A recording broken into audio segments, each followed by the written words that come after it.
My dear friends, this is the first day of the month of our Blessed Lady. It is also what would be the feast of St. Joseph the Worker. Providence put into my hand this image just for this holiday, but I was reminded of its importance. I knew about it, but I'd forgotten about it, and it bears reflection because it speaks of the care of our Queen, specifically for this land of hers. She was claimed Queen of Ireland in the mid-1600s, a time of great turmoil. So listen to the testimony here.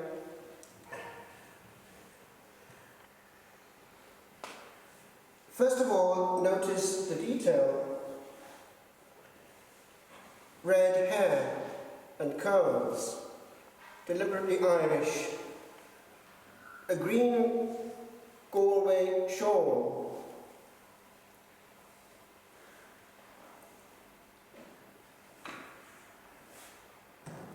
The story of this image begins in the Diocese of Clonfert. That's the smallest one in Ireland, I believe. During the invasion of Cromwell, together with the people, the bishops of Ireland, notice, the bishops of Ireland, gathered before this painting in 1650 to solemnly proclaim Our Lady as Queen and Patroness of Ireland. That, of course, has never been revoked. It's valid, all the bishops were involved. When Walter Lynch, Bishop of Clonfert, was subsequently exiled, he brought the painting with him for safekeeping. He was given refuge in the city of Győr in Hungary, where the painting remained after his death. The 17th century, that's the 1600s of course, continued as a time of great suffering for Catholics in Ireland. Notice the date, March the 16th, 1697, represents one of the peaks of this persecution, when the act of banishment was brought forward into Parliament. This act would banish all clergy and religious from Ireland under pain of death. And that was a serious threat. We know that not far from Athboy, for instance, Father Barnwell was taken off his horse by 4 strong men and immediately hanged. He was on the way to celebrate the Holy Sacrifice. And we know exactly the spot where it happened. And with them, the celebration of the Holy Sacrifice itself. Therefore, it was illegal. Remember that, my friends. Remember the Moss Rocks. Remember the heroism of our fathers. And now we prefer to go to the GAA on a Sunday morning. The following day, St. Patrick's Day, now notice, heaven is in synchronism with earth. A remarkable miracle occurred. The painting of the Irish Madonna, which now hung in the Cathedral of Győr, began to weep blood. The painting was removed from its frame, inspected and dried. Yet it continued to weep from the eyes and face of Our Lady. The miracle lasted 3 hours and was attested to by hundreds of people, including the captain general of the city, the bishop, and even by Lutheran and Calvinist ministers and a Jewish rabbi. The Hungarians who witnessed the miracle recognized it as a sign that the Blessed Mother was suffering with her people in Ireland. A great devotion to the Irish Madonna of Győr, the consoler of the afflicted, continues in Hungary to this day. Notice, when Our Lady miraculously appeared during the Eucharistic apparition in Knock, 140 years later, she came crowned as Queen of Ireland. She was ratifying, therefore, and claiming her own.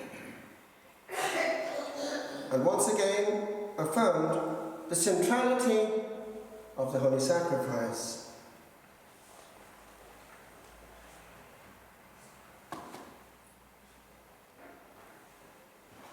She cares. She weeps.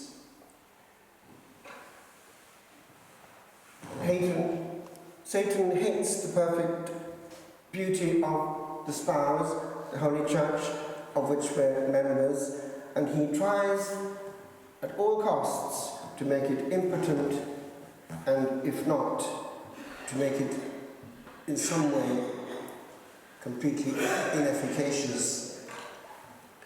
One means he has of doing so is to make sure that people don't get instructed, people also don't realize what is sin, and people don't receive the sacraments well. Let's have a few recaps. It does not help the soul to receive Holy Communion with grave, unconfessed sin on it. Now, just to be clear, the demon is using the COVID as a means of making sure that people now are no longer regular or aware.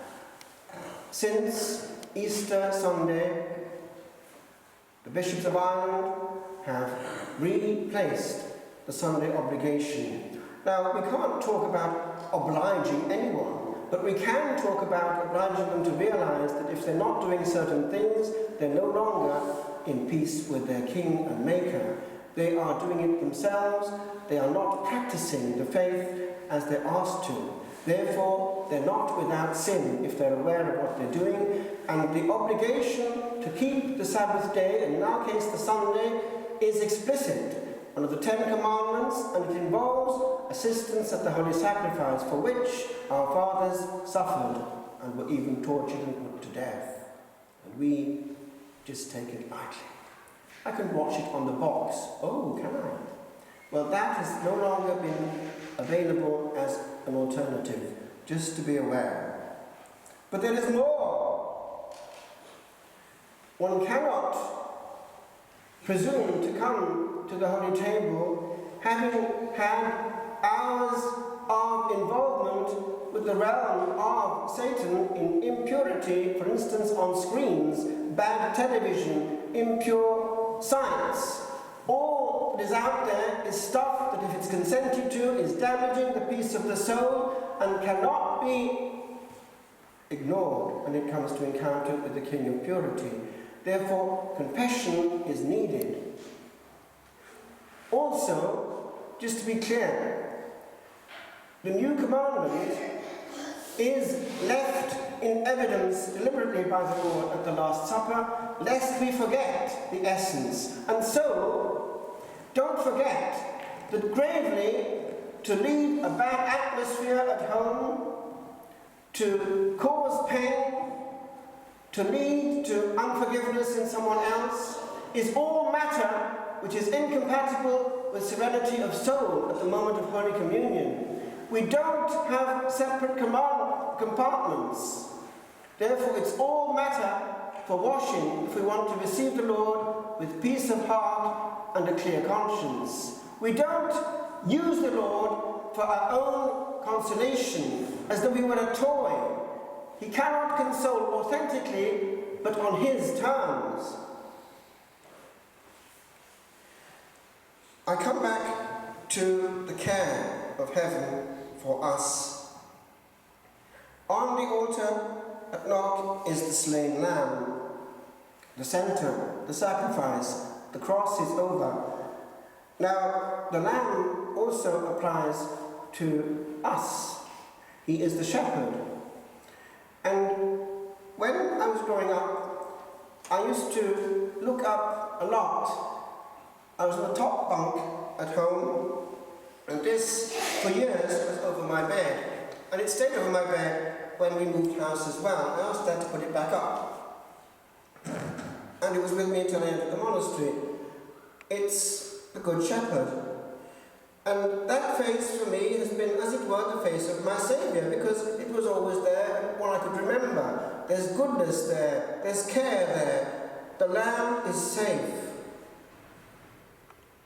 Well, he's asking each one of us, not just priests, but each one of us, to be shepherds one for the other, because we can help each other get there. Supremely, a member of the clergy, either a priest or a deacon, or to some extent actually even a nun or a teacher, exercises that role of shepherding, because they have in their hands immortal souls that they can inject with messages that will last, and they can say things which a child will pick up. So these who preach, and then those who govern, bishops, have this role of pastoring others. Years ago, I was asked to translate the pastoral rule of St. Gregory the Great. It's long, and it's a manual of pastoring, and it's lost nothing of its value. It was for New City Press, the Focolare movement. And as I went into this, I saw how nothing changes with regard to how the saints got it right. Good psychology, seeing people as they are, and seeing what is needed to help them. A pastor cares and has time. What's happened, unfortunately, massively out there, is that our pastors have been obliged to become administrators.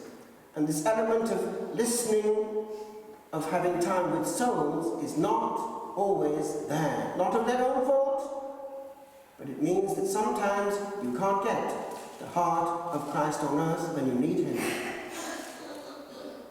We were blessed for over 30 years in this diocese with having a bishop who had always time. In fact, the priests would sometimes phone the curia to get the secretary for something they wanted, and they got the bishop.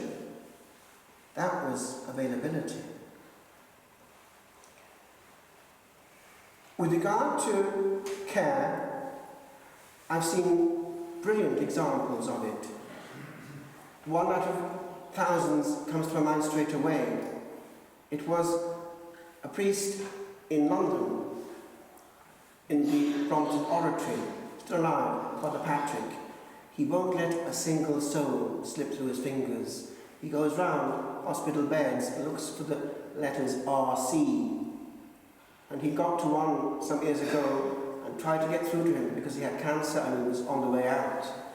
And he was dismissive. And that actually happens. I've had it myself in nursing homes. Well, one nursing home in particular, I've had it in more than one case, being dismissed and sworn at by somebody who had not long to live. It's very sad and very dangerous. A big nursing home, not a small one. We get all cases together. But this particular priest, he had this man who was refusing all contact. And he didn't know what to do. He couldn't get through to him, and he was on the way out. So he stayed there without saying anything. And the man got annoyed. I've told you, there's no point in staying here. I've no time for your business. And he stayed there. Go away! I've told you to go away! And he wouldn't go away. Eventually the man got very nervous. What are you looking at? And calmly Father Patrick looked him in the eyes and said, "Never before have I looked into the eyes of a soul that's going to hell." And with that he turned and went to the ward door. Just as he got there, he heard faintly, "Father, come back a second." And he heard his confession, prepared him for eternity. But there are many cases of people who really were going the wrong way at the last minute. I've told you before, but I'll just tell you one or two details of what happened in 1947. There's one soul definitely who was going to hell. His name was Jim, and he didn't forget what it was. The crime was awful, and he was to be executed. They tried to get him to make some kind of prayer. He was a lapsed Catholic. They couldn't get the chaplain to get through to him. No hope. They tried the doctor of the prison to get through, and he was spat upon by this Jim. And indeed, he went into a supreme mode of blasphemy and hatred. And he was in the place of execution. He was in the electric chair. They were about to apply the current which would send him into the beyond. And suddenly, he screamed. And out of the blue, he said, "Get me a priest!" As it happens, the priest was there in hiding, the chaplain, and he came to him and got to his ear in the electric chair and heard his confession.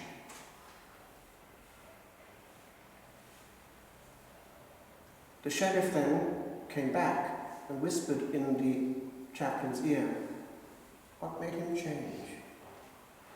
The chaplain just said, "I don't know. I didn't ask him." "Well, if you won't, I will." And the chaplain went up to him in the electric chair and whispered gently this time in his ear, "Jim, what made you change?" And then he said, now this is actually, again, a Marian miracle.